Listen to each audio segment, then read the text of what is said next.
All right, let's see what this one is.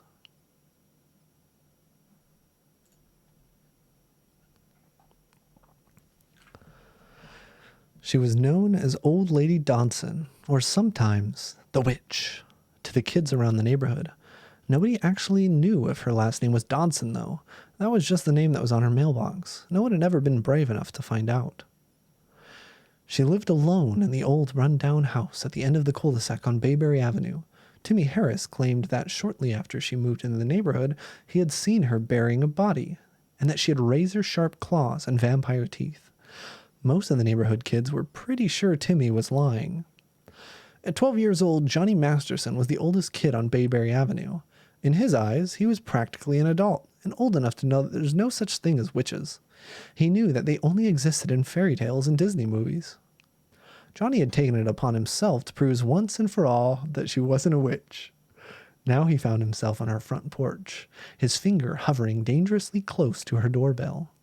Sweat rolled from his brow, down the bridge of his nose, and landed with a small splash on the wood in between his feet.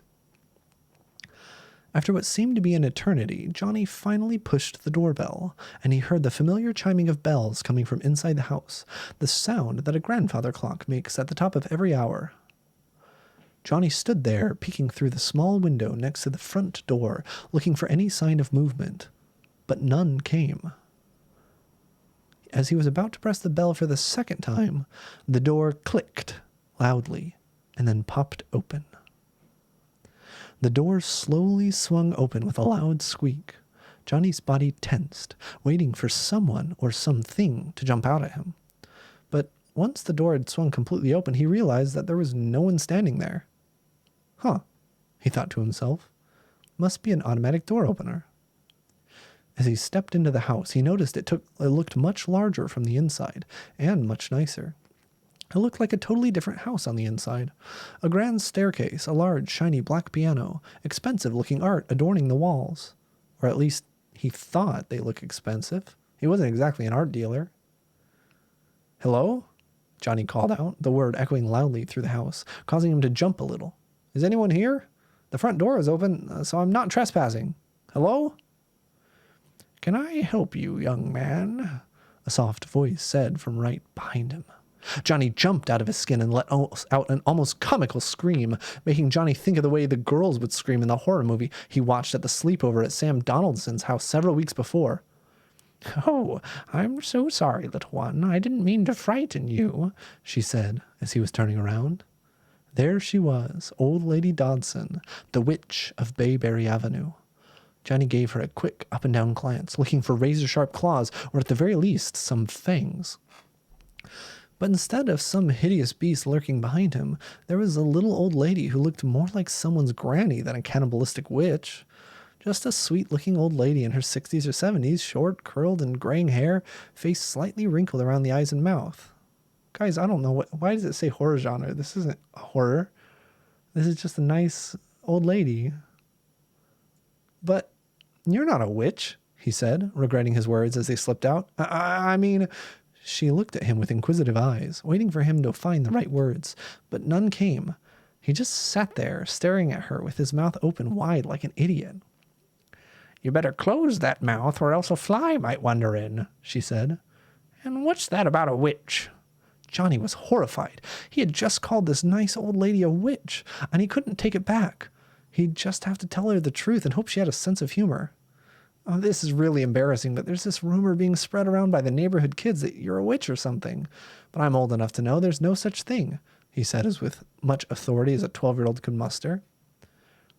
"A witch, you say? I've never heard that one before, but I can see why you kids might think that. I'm an old, wrinkly lady who lives in a run-down house on the end of a cul-de-sac. I'd probably think I was a witch, too." She gestured for Johnny to come with her, so he followed behind her as she walked into a large dining room. The room had a vaulted ceiling with an extremely large crystal chandelier hanging over the table, 3 large floor-to-ceiling windows with the curtains drawn open, revealing a not-so-picturesque view of the overgrown backyard, and a ton of expensive-looking paintings, statues, and stuffed animal heads lining the walls of the room. She sat down in a chair, and he did the same. As you can see, I've been working on the inside of the house. Eventually, I'll get to the outside. But as you can see, I'm definitely no witch, just a lonely old widow, living out her remaining years in this new neighborhood." They sat quietly, looking at each other for several seconds. Johnny tried to come up with something nice to say when Mrs. Dodson's face lit up with a smile. "I've just had the most brilliant idea," she exclaimed, grinning from ear to ear. "Why don't you gather up all the neighborhood kids and bring them over here for a little lunch tomorrow? That way they can see that I'm just a regular old lady, and we can put an end to those witch rumors.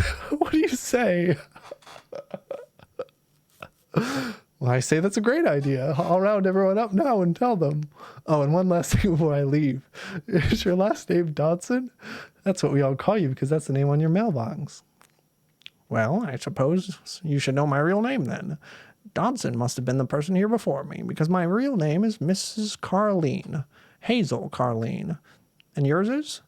Johnny Masterson. "Nice to meet you, Mrs. Carline. I'll see you tomorrow with the rest of the kids." Johnny ran as fast as he could to the kids' neighborhood hangout, a small pocket park on the corner of Bayberry and Main. He couldn't wait to brag about being the one brave enough to talk to her. Of course, none of the kids believed he had actually done it, but he insisted it was true. He told them they'd be feeling pretty stupid once they met her and found out he was telling the truth. I'm going to take a drink before going on to the next staff.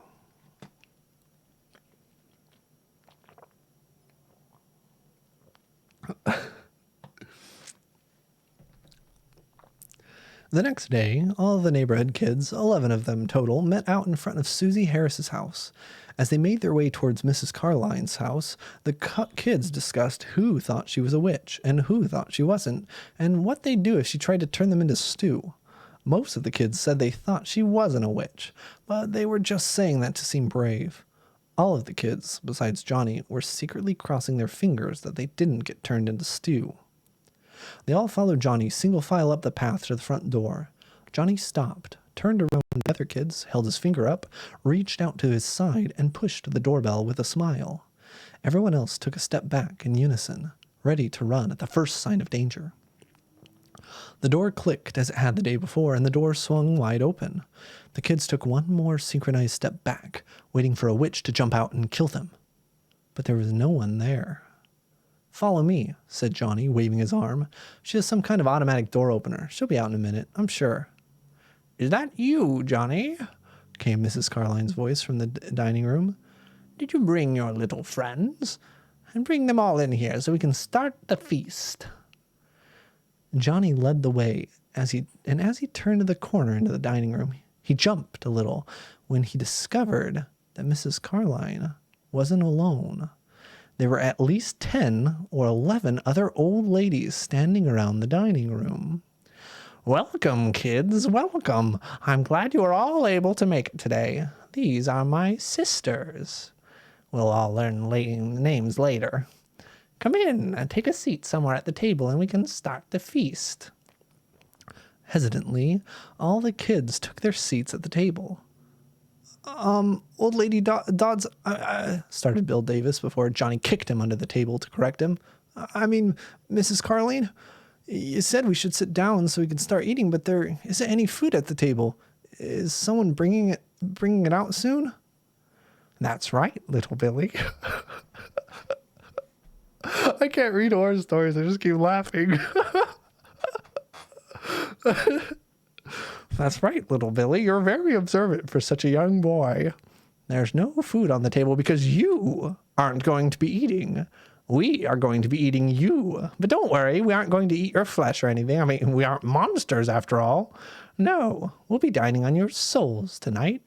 It's what keeps us alive." The kids all slowly looked at each other, processing what she had just said.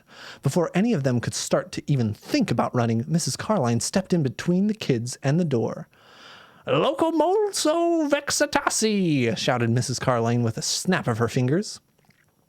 Instantly, every kid in the room stopped, frozen in place.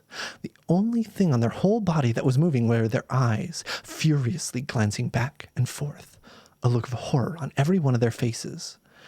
And that was a little paralyzing spell. There's really no use in fighting it. As some of you may have guessed, I am, in fact, a witch. I don't have razor-sharp claws or vampire teeth, but my sisters and I do eat souls.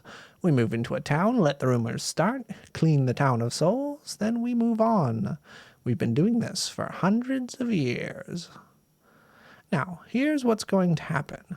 My sisters and I will perform a blood ceremony, and we will receive your souls. We leave just enough of you in there so you're able to fall under our spells, and then we send you back to your parents so you can invite them over for dinner tomorrow. The coven carried out the blood ceremony for several hours, and through the magic of the incantations, stole the souls of every kid there. When they had finished and they had placed all the kids under a compliance spell, they sent them on their way home to talk to all the parents in the neighborhood. "Well, my sisters," said Mrs. Carline, sitting at the head of the dining room table, "there's nothing quite like a few fresh souls to reinvigorate ourselves, right? I know it's happened sooner than we would have liked, and we'll all have to move again now, but that's something we'll have to deal with. But for now, we need to get ready for tomorrow's ceremony. Agatha, go grab the biggest cauldron and the advanced spell book. We've got some work to do." Mrs. Carline and her coven moved away from Bayberry Avenue the following week to a house a few towns over on Sycamore Road. They did one last ceremony before they left. They put a curse on the residence. In the papers over the following couple of weeks, there were stories of murderous husbands killing their cheating wives and then themselves, of young boys and girls committing mass suicide, and various other tragedies until the entire neighborhood was either dead or in jail for murder. Several months later, George and Kevin Sullivan sat staring at the old, worn-down house on Sycamore Road, neither of them wanting to take a step closer. "Come on, Kevin. You're the one saying she's not a witch. It should be you who rings the bell." Not wanting to be labeled a wimp by his younger brother, Kevin took a step forward, then another. Next thing he knew, he was standing a foot away from the front door. Kevin lifted his arms slowly, panic setting in closer. He got to the doorbell. He took a deep breath, looked back at his little brother, and pushed the doorbell. He heard the bell chiming from inside the house, and a second later, there was a loud click as the door swung open, and he walked in.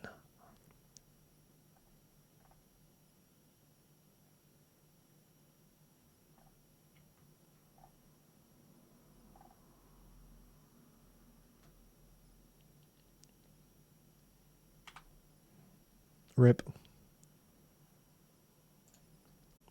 Rip the kids.